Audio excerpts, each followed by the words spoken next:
Bienvenido al canal Historia en Foco. Te invito a suscribirte a nuestro canal para no perderte más videos como este. Disfruta del video. A orillas del majestuoso río Mississippi se desarrolla una escena tan audaz como ingeniosa. Un buzo se prepara para sumergirse en busca de perlas de agua dulce, llevando puesto un casco fabricado con el tanque de gasolina de un automóvil antiguo. A su lado, otro hombre opera una bomba de aire manual, esencial para que el improvisado sistema de respiración funcione durante la inmersión. Durante las primeras décadas del siglo XX, la recolección de perlas en los ríos estadounidenses era una actividad arriesgada pero rentable. En el bullicioso corazón de Coney Island, durante la década de los 70, lo impensable parecía normal. Una montaña rusa y una niña en brazos, combinación que hoy provocaría alarma inmediata, pero que en ese entonces apenas levantaba cejas. La escena muestra a una familia descendiendo a toda velocidad, gritando de emoción, mientras una mujer al fondo sujeta a la pequeña como si fuera lo más natural del mundo.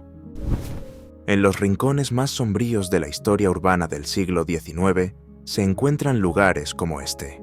El albergue de camas Caixón del Ejército de Salvación en Londres. Por apenas 4 peniques por noche, los más pobres podían acceder a un espacio reducido, rodeado de tablones de madera, donde una lona hacía las veces de manta. Aunque rudimentaria, esta opción representaba un respiro frente a la dura intemperie de las calles. Conocida como Ball Turret, esta posición era tanto vital como letal. Ofrecía una vista privilegiada del campo de batalla aéreo, pero a costa de quedar completamente expuesto, sin espacio para pararse, sin posibilidad de escape rápido. Atrapado en una esfera de metal suspendida bajo el vientre de un bombardero, un hombre desafía el espacio, el miedo y la lógica. Los armeros de torreta ventral se encargaban de mantener y operar las ametralladoras Browning .50. El caso conmocionó a Estados Unidos, no solo por la brutalidad de los crímenes, sino también por el mensaje escrito. Esa frase se convirtió en un ícono macabro del crimen y marcó un capítulo siniestro en la historia criminal estadounidense. Un mensaje escrito con urgencia rompe la normalidad con un grito desesperado. Por el amor de Dios, atrápenme antes de que mate a más. No puedo controlarme. Estas palabras fueron trazadas con lápiz labial por William Haydens, conocido como el asesino del lápiz labial.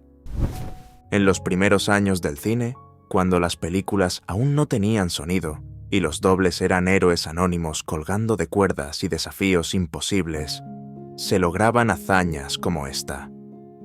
Un avión biplano sobrevuela una carretera de tierra, mientras un hombre desciende por una escalera improvisada, dispuesto a lanzarse en el momento exacto dentro de un automóvil en movimiento. La escena, rodada en 1921, representa una época dorada, donde el riesgo era real y el espectáculo se escribía con valentía. Inmóvil desde hace más de 2000 años, un guerrero de terracota permanece en posición de defensa, como si aún resguardara los sueños eternos del primer emperador de China. Su conservación impecable permite admirar detalles asombrosos, desde la expresión serena hasta los patrones minuciosos esculpidos en la suela de su calzado, pequeños círculos repetidos con precisión milimétrica, pensados para brindar tracción, incluso en el más allá. En una era donde la televisión aún se tejía con hilos tangibles, los logotipos eran más que imágenes, eran esculturas vivas. Durante los años 60, emisoras como la RTF, Radio Diffusion Television francés, creaban sus introducciones visuales con construcciones físicas, como se observa en esta composición. La parte superior muestra el resultado televisado, una imagen simétrica, brillante y casi psicodélica, símbolo de la Eurovisión. La sífilis no discriminaba, afectaba a ricos, pobres, intelectuales y obreros por igual. En una época donde la medicina aún se debatía entre teorías obsoletas y experimentos arriesgados, la sífilis avanzaba sin freno. Corría el año 1894 cuando se tomó esta fotografía de un paciente en fase terminal, víctima de una de las enfermedades más temidas de la era preantibiótica. Las heridas abiertas en el cráneo, conocidas como gomas sifilíticas, eran signo de la última etapa. En los años en que el automóvil comenzaba a conquistar caminos, algunos rincones del mundo requerían algo más que ruedas y motor. Requerían ingenio.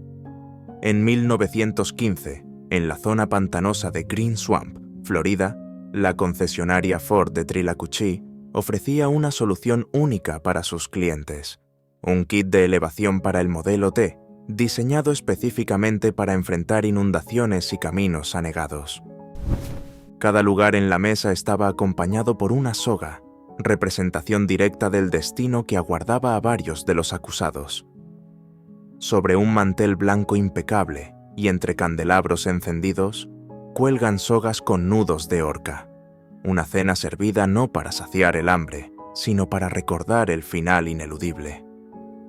En 1946, en el marco de los juicios de Nuremberg, esta mesa fue preparada como un gesto simbólico o una advertencia silenciosa para los jerarcas nazis que enfrentaban la justicia por los crímenes más atroces de la historia moderna.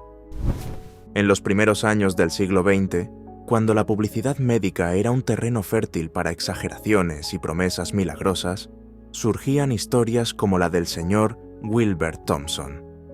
Según relataba su esposa en una carta publicada, él había sufrido de estreñimiento durante toda su vida, hasta que llegó Mull's Grape Tonic. Después de décadas de malestar, bastaron unas botellas del tónico para que su vida cambiara por completo, al menos según el testimonio impreso con entusiasmo. Con mirada intensa y un rifle en las manos, parecía una figura salida de una pesadilla fronteriza. John Jeremiah Lieber Eaton. Johnson fue una leyenda viva del oeste americano, cuyo nombre generaba tanto respeto como horror. Según la historia, tras el asesinato brutal de su esposa y su hijo a manos de la tribu Crow, Johnson emprendió una venganza despiadada que lo convertiría en mito. Se cuenta que mató a más de 100 guerreros Crow y que, como acto simbólico y aterrador, devoraba sus hígados tras cada asesinato. Entre las fibras tensas y las puntadas minuciosamente ordenadas, se esconde la sabiduría de los antiguos marineros del siglo XIX. El fragmento que vemos pertenece a una vela cosida a mano, elaborada en cáñamo, material célebre por su resistencia y su increíble tolerancia al agua salada. El refuerzo alrededor del ojal, donde se fijaban cuerdas o ganchos, está ejecutado con una precisión admirable, una coreografía de hilos cuya belleza nace de su funcionalidad. La escena, aunque dolorosa, también es testimonio de resiliencia colectiva. En medio del bullicio apagado de una ciudad golpeada por el colapso económico, se forma una fila interminable de rostros cansados, todos con la misma meta: un plato caliente. Estamos en 1932, en plena Gran Depresión, y Nueva York se convierte en escenario de una de las crisis más profundas de la historia moderna. Bajo la roca sagrada del Valle de los Reyes, en el interior de una tumba construida para un dios rey, un grupo de arqueólogos europeos disfruta una cena elegante, como si el tiempo se hubiese detenido entre dos mundos. El año era 1923 y el lugar, la tumba de Ramsés XI, último faraón de la dinastía 20 del Antiguo Egipto. En plena era dorada de la egiptología, estos hombres transformaron una cámara funeraria en un improvisado salón de banquetes. A finales del siglo XIX, cuando la distinción comenzaba mucho antes de cruzar la puerta principal, el Hotel Waldorf Astoria de Nueva York presentó un concepto revolucionario: una entrada cerrada para carruajes.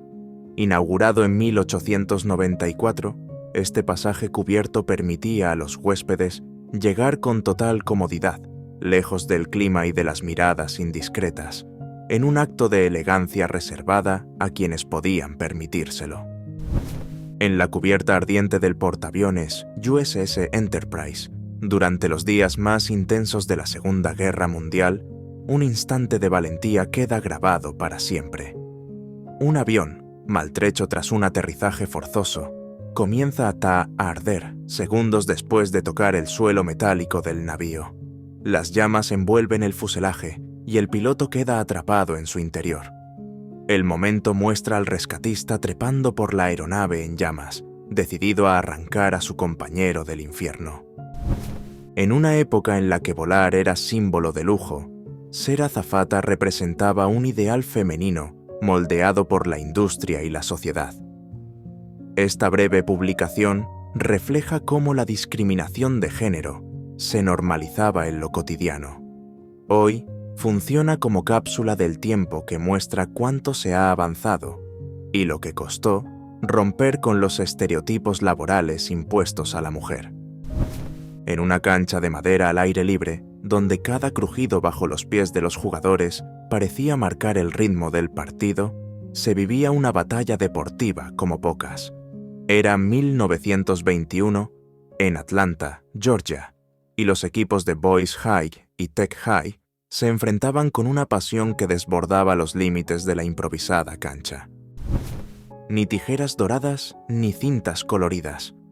La apertura del Golden Gate en 1937 fue un espectáculo de acero y fuego. Una cadena de plata siendo cortada con soplete, frente a una audiencia vestida con sombreros de copa, corbatas ajustadas y rostros de solemnidad contenida. Era un momento de gloria para la ingeniería, y San Francisco lo sabía. Un barco no se hunde de repente. Lo hace lentamente, dejando tras de sí un susurro de historia, coraje y resignación. En 1942, durante la decisiva batalla de Midway, el portaaviones USS Yorktown luchaba por mantenerse a flote tras recibir daños mortales. La imagen muestra a su tripulación en el instante exacto en que comienza la evacuación. El suelo inclinado, el mar como fondo borroso, y las figuras humanas desplazándose con urgencia reflejan un momento suspendido entre el deber y el instinto. Inmóvil frente al Mediterráneo, un gigante de piedra esperaba ser arrancado de su tierra natal para cruzar el mar y encontrar un nuevo hogar entre la niebla londinense. La célebre Aguja de Cleopatra, un obelisco egipcio con más de 3000 años de historia, se preparaba para abandonar Alejandría rumbo a Inglaterra. Lo que vemos no es el obelisco en sí, sino el ingenioso cilindro metálico construido para transportarlo. Diseñado como una cápsula protectora flotante, fue una solución audaz para enfrentar los desafíos del traslado marítimo. Como una herida expuesta al aire de la historia, un avión descansa frente a la majestuosa cúpula de la Catedral de San Pablo, en una Londres que aún curaba las llagas del bombardeo. Era la década de 1940, y las ruinas circundantes hablaban del precio pagado por resistir. Pero allí, entre los restos, emergía un símbolo poderoso, un bombardero enemigo capturado y expuesto al público. Estos hombres no eran solo constructores, eran funambulistas sin cuerda, héroes anónimos del progreso. Sin arneses ni cascos, trabajaban a alturas imposibles, dando forma a los sueños arquitectónicos que transformarían el paisaje urbano para siempre. Sentados en equilibrio precario, el almuerzo no era solo comida, era un ritual de resistencia y camaradería. La imagen no glorifica el riesgo, sino que lo humaniza. En medio del vértigo, estos hombres ríen, comparten, viven.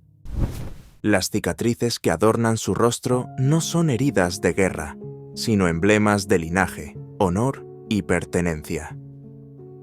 El jefe maorí Tomika Temutu, retratado en la década de 1870, encarna en su mirada y en su moco facial toda la fuerza ancestral de un pueblo que ha sabido resistir siglos de conquista y transformación.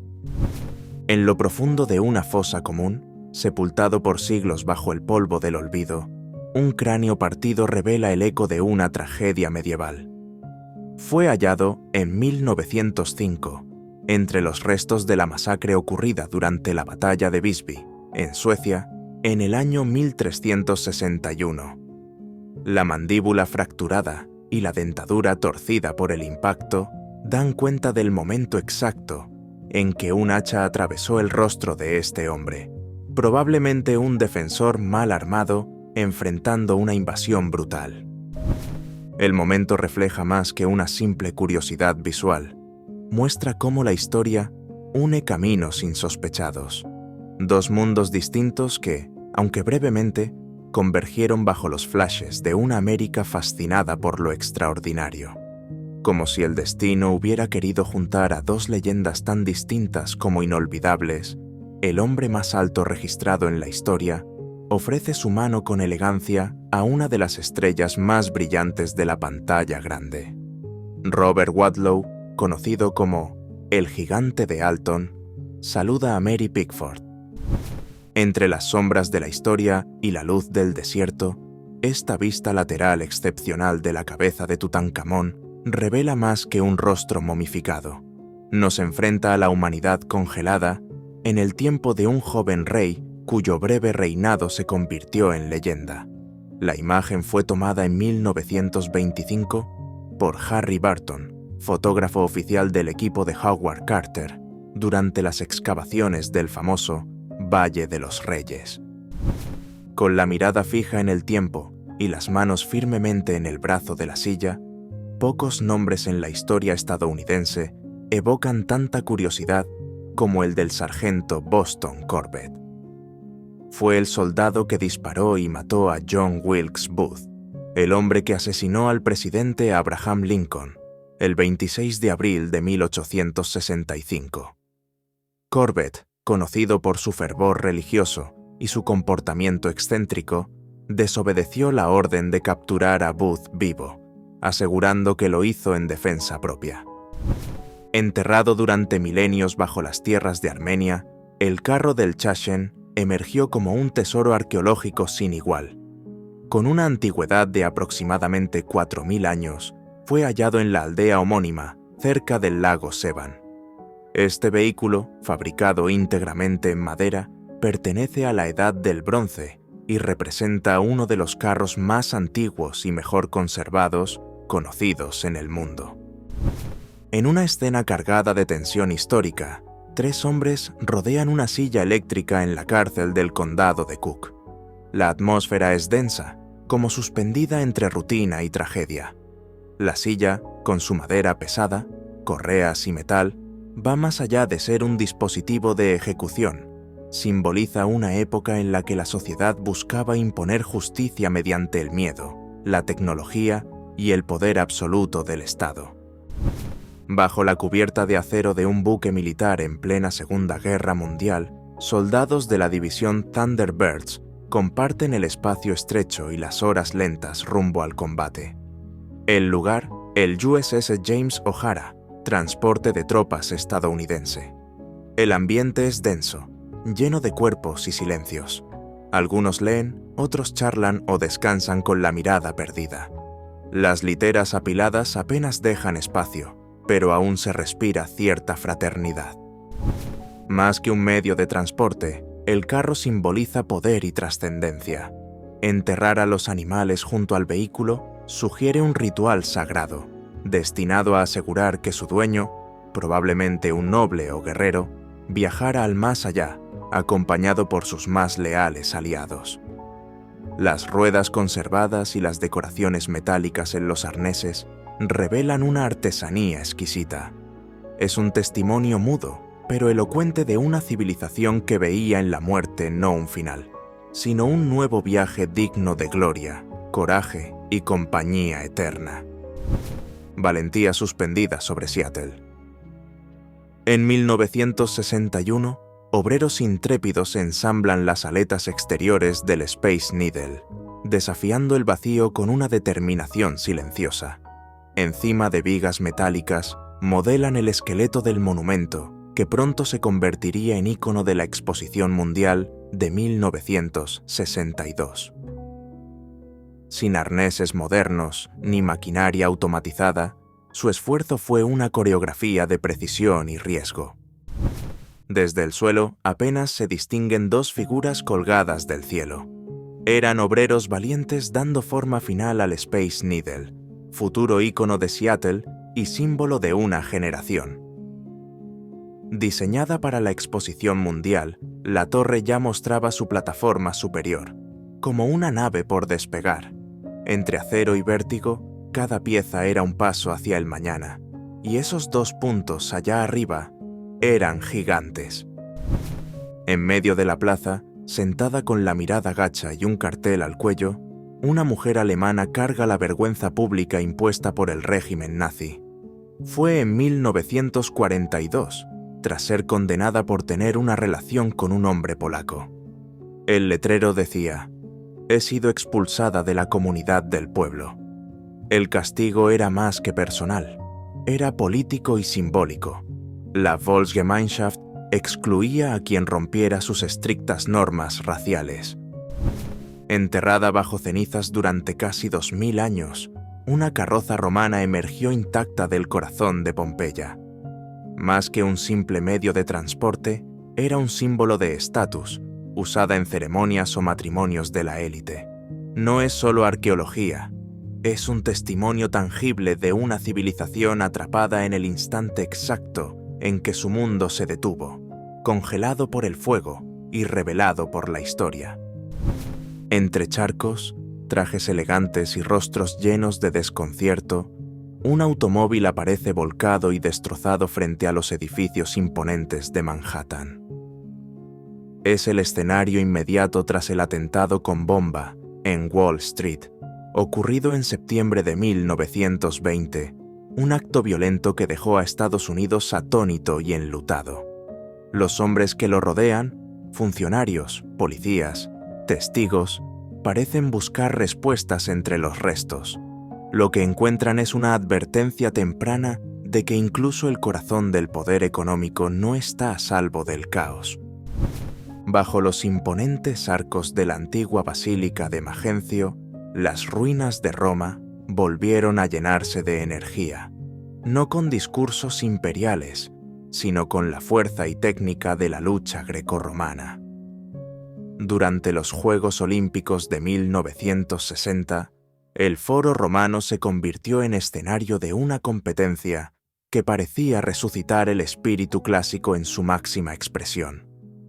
El suelo que una vez presenció los pasos de emperadores, ahora sostenía a atletas de todo el mundo.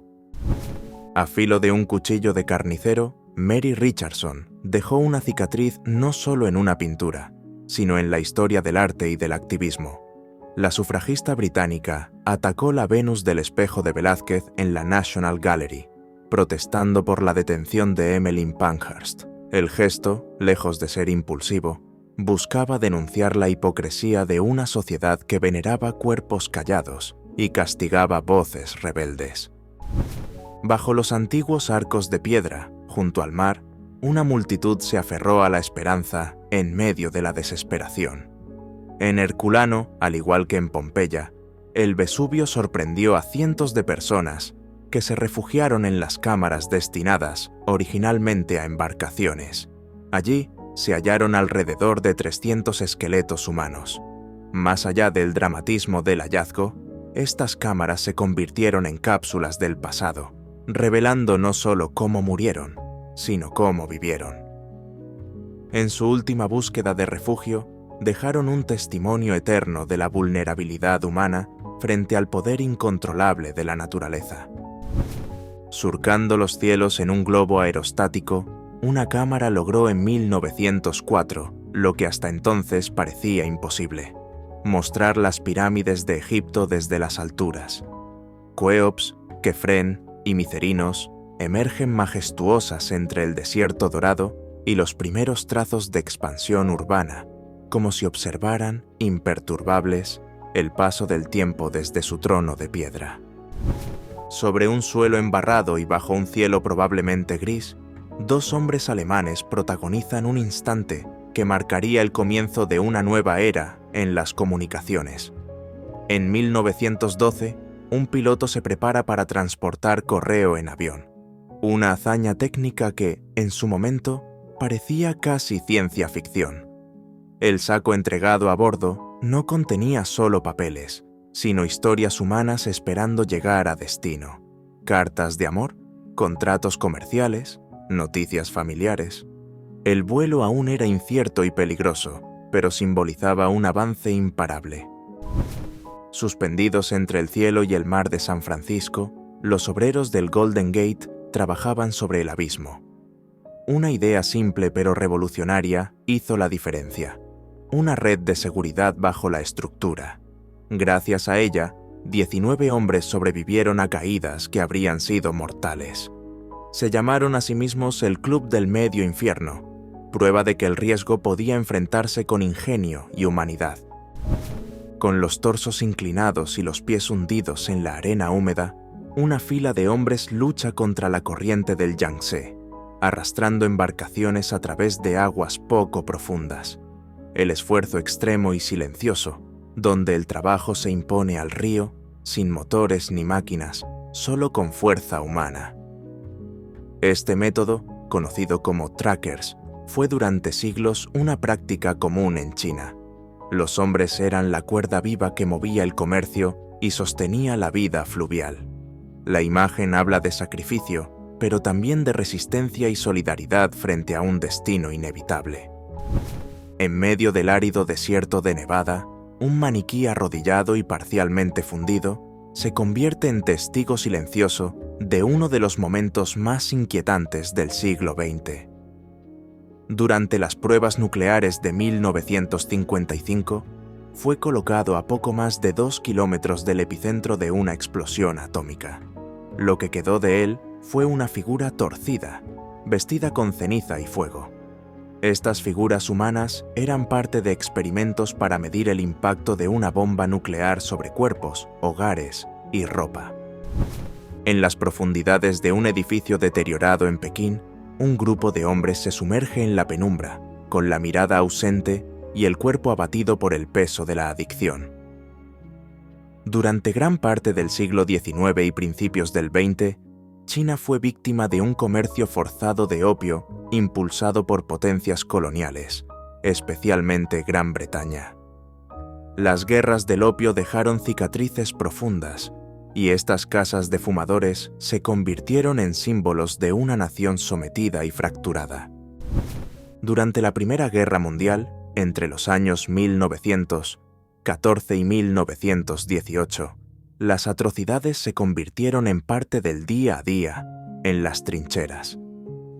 La imagen muestra a un soldado francés sosteniendo la cabeza decapitada de un soldado alemán, aún con el casco Pickelhaube, símbolo tradicional del ejército imperial alemán. Este acto no es anecdótico. Fue una práctica real, aunque no oficialmente reconocida, la decapitación de enemigos como forma de humillación, propaganda o demostración de poder. El contexto en el que se tomó esta fotografía refleja con claridad la deshumanización provocada por años de guerra estática, sufrimiento y odio sistemático. Afeitarse con un hacha puede parecer una locura hoy en día, pero entre los leñadores norteamericanos en la década de 1930 también era una demostración de destreza, valentía y resistencia. La fotografía muestra un momento insólito. Un hombre, sentado con calma, recibe el afeitado con el filo de una herramienta destinada, por lo general, a talar árboles.